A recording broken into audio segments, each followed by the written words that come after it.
C-O-B-B-E-R? Cobber? What's a cobber? A cobber. Where are you looking this up? Cobber! A cobber! A cobber! Oh, of course! I know.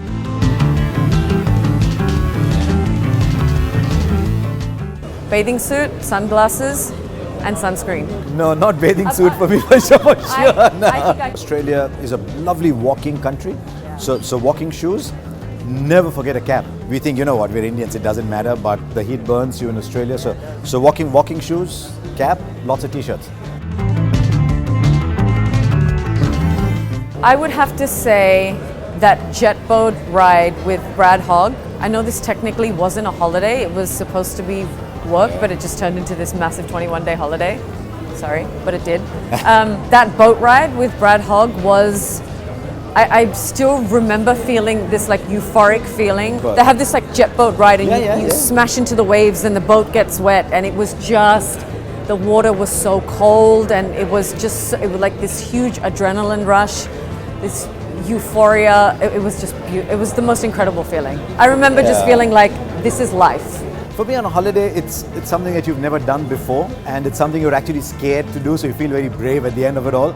Was going snorkeling. First taught how to snorkel on a little beach in Hamilton Island where the water was 1 foot deep, so just put your head down under, and then in Cairns to go down and seeing the colours down at the Barrier Reef was just I actually also did my first skydive in Australia. I'm getting away, I'm so scared. Only I'm skydive. I'm scared hearing skydive. Oh, it was just brilliant. If you want a holiday where you're not going to spend 17 hours on like a screen, whether it's an iPad or a phone or in front of the TV, you need to go to Australia because you're outside. There's something to do all the time, and it's really what living is about, you know. And I think it's so necessary in our lifestyle these days, where we're constantly have a screen in front of us, to just put that away and just go to a place where you can actually experience what life is all about. There's so many things to do. You should say your wife.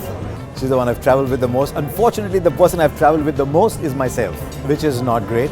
But all my travel memories are with Anita, yeah. I would say that my favorite holiday companion is also my partner.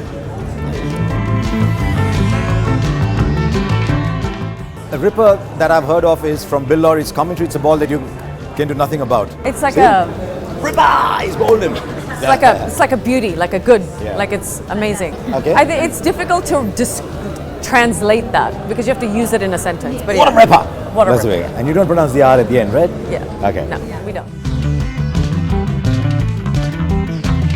A cold one. Come on. Beer, right? Yeah. A cold beer? Yeah. I'm not a beer person, but yeah, cold beer. And the other one. C-O-B-B-E-R? Cobber? What's a cobber? A cobber. Where are you looking this up? Cobber! A cobber! A cobber! Oh, of course! I know Cobber's a good friend. Oh, good friend. Use that all the time. A Cobber's a good friend. Cobber Shibani. Yeah. Yeah, there you go. G'day, mate. Yeah. That's a sentence. G'day, mate.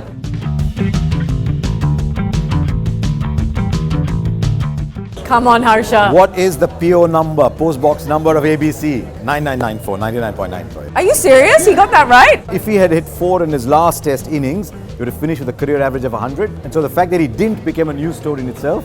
And the ABC post box number in Sydney is named after Bradman's batting average. This is why he is the man of cricket. There you go.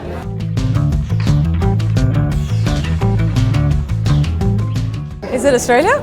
Yeah, because the West Indies won the first 2 and then didn't win any You're after like an that. encyclopedia. The Aussies Should I just go? won. You sing the notes? You remember do you have to remember the notes when you sing? Nah, same thing. Yeah.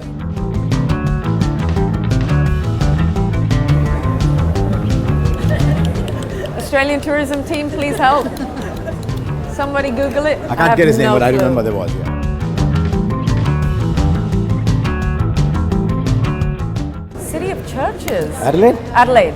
Yeah. There's loads. that's what I There's thought. loads all over Adelaide. Yeah.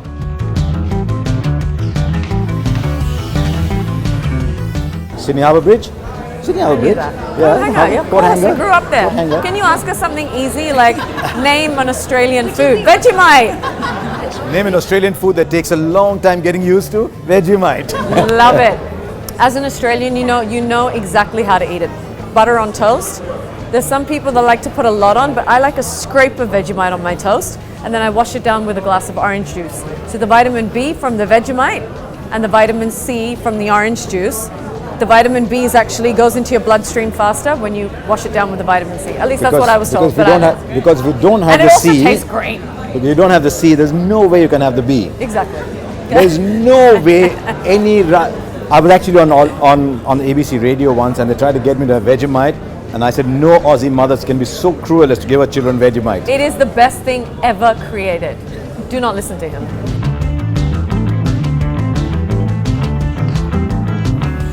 Quokka, kangaroo, echidna. You got all of those? Wallaby. Oh, Steve, what's his name? Dundee. Steve Irwin. Queensland. I mean, if I didn't know that, I should just leave right now. Is that it? Yes. Oh my God, the pressure.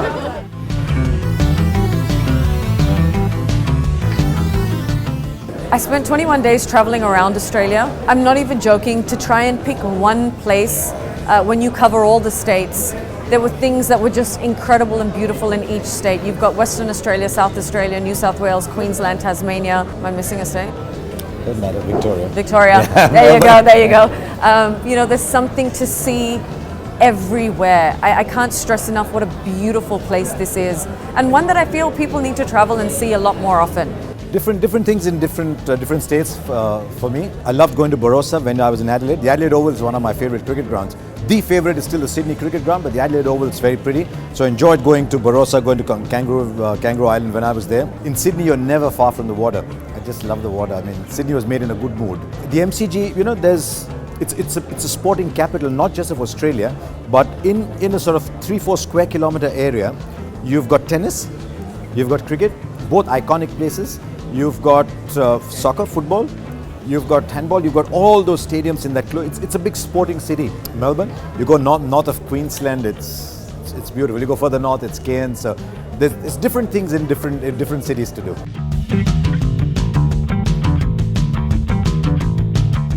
Women's sport is now getting the attention that it deserves. I'm excited that it's happening in Australia. It's great that the finals game is happening on International Women's Day, which is on the 8th of March. ICC's vision to kind of fill up the stadiums. It's such a great initiative. You know, I think we need this. Cricket has been a huge part of my life.